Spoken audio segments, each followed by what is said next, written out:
वहाँ पे भी हमको देखना है, बच्चे का अंतिम संस्कार भी करना है सर हमको।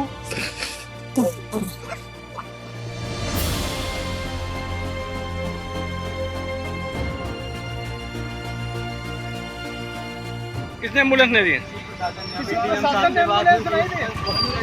2 घंटे 15 मिनट हो गए, हमको बिठा रखा था, अभी गाड़ी दे रहे हैं, अभी दे रहे हैं, लेकिन अभी तक गाड़ी। सीएमएस को फोन किया, उन्होंने कहा कि हमारे पास कोई ड्राइवर इस समय मौजूद नहीं है। मतलब एम्बुलेंस है, ड्राइवर नहीं।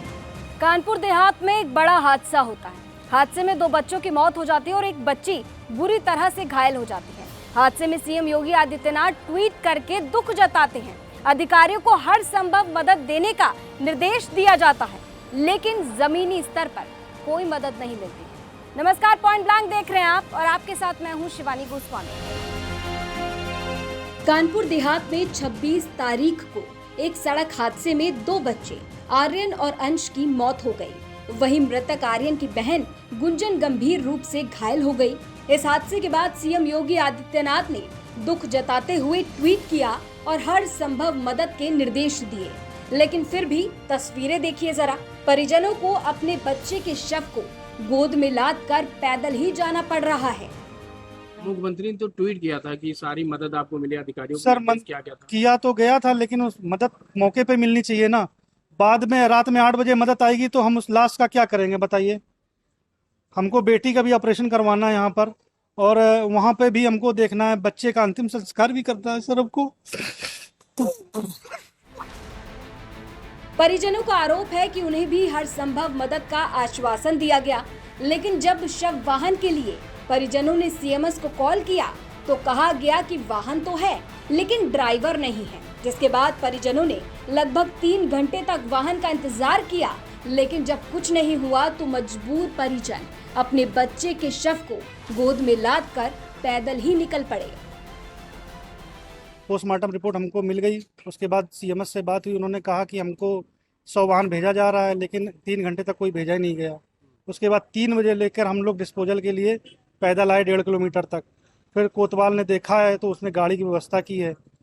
बाद में आके पूछ रहे हैं बताइए क्या मदद करें, क्या मदद, मौके पे मदद मतलब होनी 2 चाहिए। घंटे आप लोग वही इंतजार करते रहे, इंतजार करने के बाद कोई वाहन 100 वाहन नहीं। किया आप लोगों ने? डीएम के डायरेक्टर को फोन किया था, उन्होंने कहा व्यवस्था कर रहे हैं। सीएमएस को फोन किया, उन्होंने कहा कि हमारे पास कोई ड्राइवर इस समय मौजूद नहीं है। मतलब एम्बुलेंस है, ड्राइवर नहीं। ये बोले। एम्बुलेंस है, 100 वाहन है, हाँ। लेकिन ड्राइवर उपलब्ध नहीं है। जरा सोचिए क्या गुजर रही होगी इस परिवार पर, जिसने अपने एक बच्चे को तो खो दिया और दूसरी बच्ची की इतनी हालत खराब है कि पैर तक काटने की नौबत आ गई है। देखिए जरा कैसे एक मजबूर परिवार अपने बच्चे आर्यन का शव पैदल ही लेकर निकल पड़ा। लेकिन लापरवाही सिर्फ यही तक नहीं है। परिजनों का ये भी आरोप है कि हादसे में घायल हुई बच्ची को जिला अस्पताल में इलाज नहीं मिला, जिसकी वजह से प्राइवेट हॉस्पिटल में बच्ची का इलाज करवाना पड़ा। और बेटी का पैर काटना पड़ रहा है हमको, गुनगुन का पैर काटना पड़ रहा है। और जो जिला अस्पताल में व्यवस्था हमको मिलनी चाहिए थी वो नहीं मिली, वो हमको प्राइवेट पुष्पे अस्पताल में मिल रही है। डॉक्टर साहब ने, जो सर्जन साहब थे, उन्होंने गॉजेस भर के उसको ब्लड सिक्रेशन की वजह से समझ लीजिए कि इतना ब्लड लॉस हो गया, हमको रात में ब्लड व्यवस्था करनी पड़ी। गवर्नमेंट ने ब्लड व्यवस्था करवाई, लेकिन यही काम जिला अस्पताल में भी हो सकता था। हमको कोई मदद नहीं मिली जिला अस्पताल से। आप लोग पैसे दे रहे हैं? कोई पैसे नहीं दे रहे हैं, लेकिन बशर्ते देना तो पड़ेगा ही। हमको पेमेंट तो करना ही पड़ेगा। प्राइवेट अस्पताल में करा रहे हैं, यही व्यवस्था जिला अस्पताल में हो जाती, हमको पुष्पे अस्पताल में करानी पड़ रही है। इस मामले में सीएमएस पर गंभीर आरोप लगे हैं कि जब पीड़ित परिवार ने सीएमएस से शव वाहन के लिए मदद मांगी तो कहा गया कि वाहन है लेकिन ड्राइवर नहीं है। वहीं इस मामले में डीएम ने जांच कर कार्रवाई करने की बात कही है। शव को वाहन न मिलने की वजह से परिवारजनों द्वारा बच्चे को गोद में ले जाया गया है। ये प्रकरण संज्ञान में लिया गया है और इसकी एक मैजिस्ट्रियल जांच हम लोग करा रहे हैं और जो भी दोषी होगा उसके खिलाफ सख्तम कार्रवाई करी जाएगी। इसमें कोई भी कोताही नहीं बरती जाएगी। अब ये तो हद ही हो गई। घायलों के लिए जिला अस्पताल में इलाज नहीं है और मृतकों के लिए शव वाहन नहीं है, और ये सब कुछ हो रहा है सीएम योगी आदित्यनाथ के निर्देशों के बाद। मतलब हद है। अगर योगी आदित्यनाथ के निर्देशों के बाद ये हालात हैं, ये तस्वीर सामने आती है, तो नॉर्मली तो आप अंदाजा लगा सकते हैं। वहीं अधिकारी जो हैं वही रटा रटाया बयान दे रहे हैं कि जांच की जा रही है और जांच के बाद कार्रवाई भी की जाएगी। लेकिन सबसे बड़ा सवाल, जिम्मेदारी किसकी है? आखिर जिम्मेदार कौन है? और ऐसे में और भी कई सवाल उठते हैं, सवाल जो आपके हैं। आपके सवाल इस परिवार के सवाल, और ऐसे में हमारे ये कुछ सवाल तमाम जिम्मेदार अधिकारियों के लिए। पहला सवाल, सीएम के निर्देश के बाद भी ऐसी लापरवाही क्यों? दूसरा सवाल, वाहन है लेकिन ड्राइवर नहीं, तो क्या सेवाएं सिर्फ शोपीस हैं? तीसरा सवाल, आरोपों के मुताबिक घायल बच्ची का इलाज जिला अस्पताल में क्यों नहीं किया गया? चौथा सवाल, इस सब का जिम्मेदार कौन है?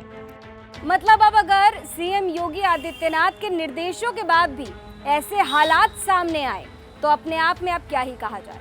कई गंभीर सवाल उठते हैं, ऐसे सवाल जिनका जवाब मिलना बहुत जरूरी है। तो तमाम जिम्मेदार अधिकारी साहब जरा सामने आइए और इन सवालों का जवाब दीजिए, क्योंकि आप सवालों का जवाब मिलना बहुत जरूरी है।